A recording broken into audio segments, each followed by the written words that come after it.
अब हम सीधा सवाल पे आ जाते हैं। 5 प्लस 2√3 बटे 7 प्लस 4√3 अपने हर का परिमीकरण करना है, यानी रेशनलाइजेशन करना है। तो अब अपने क्या करेंगे, सबसे पहले ये हर को देखो आप, 5 प्लस 2√3 बटा 7 प्लस 4√3 गुणा करेंगे इसके संयुग्मी से। संयुग्मी क्या हुआ है, सेम ये लिखो 4√3, यहाँ प्लस था यहाँ माइनस कर दो, यहाँ माइनस है यहाँ प्लस कर दो, ये हो गया इसका संयुग्मी। संयुग्मी से गुणा करना है और इतने से ही ऊपर वाले को करना है 7 माइनस 4√3।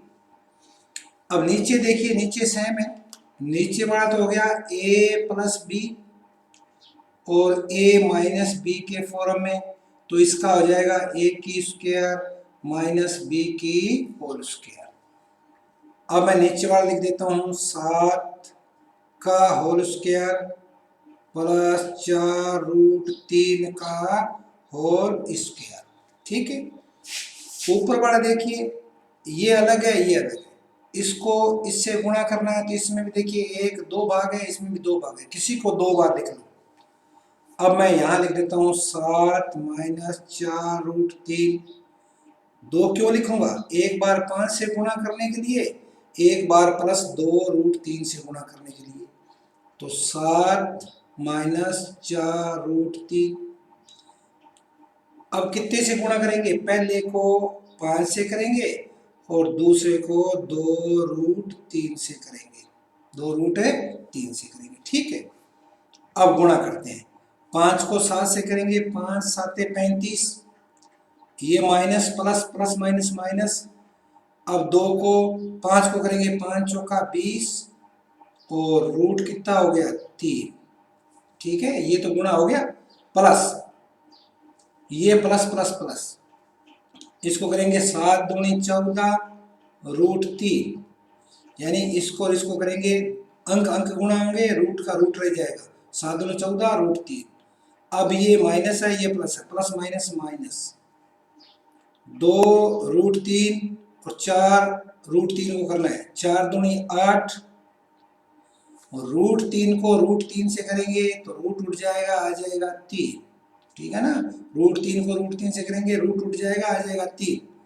बटा में हो गया 7 7 49 माइनस, ये देखिए 4√3 था, इसका स्क्वायर था, इसका मतलब 4 गुणा 4 और √3 गुणा √3, तो 4 चौके 16 हो गए, √3 को √3 से गुणा किया तो रूट उठ गया, 3 आ गया, 16 आती है 48, ये हो गए 48।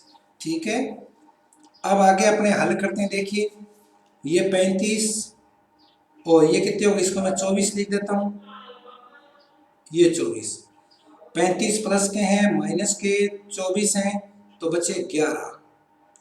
अब देखिए यहाँ 20√3 है, यहाँ 14√3 है, √3 मिल रहा है तो ये अंक जो आपस में जुड़ जाएंगे घट जाएंगे, क्योंकि ये √3 मिल रहा है तो ये अंक आपस में जुड़ेंगे घटेंगे, √3 का 3 रहेगा, 20 प्लस के हैं 14, सॉरी 20 माइनस के 14 प्लस के तो माइनस के बच गए 6√3, यानी केवल अंक अंक घटेंगे, √3 आपस में नहीं घटेंगे। ठीक है, और बटा में कितना आ गया 1, 1 का तो कोई मतलब नहीं होता है, तो ये आगे 11 माइनस 6√3 ये आया।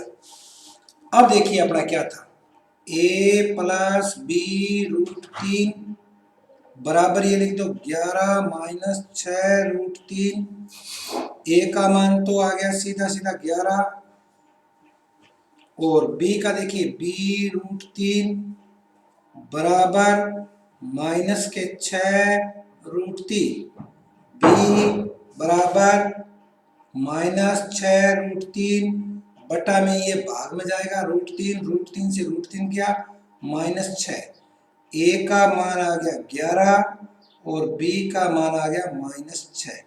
इस प्रकार से अपने इन सवालों को कर सकते हैं। धन्यवाद।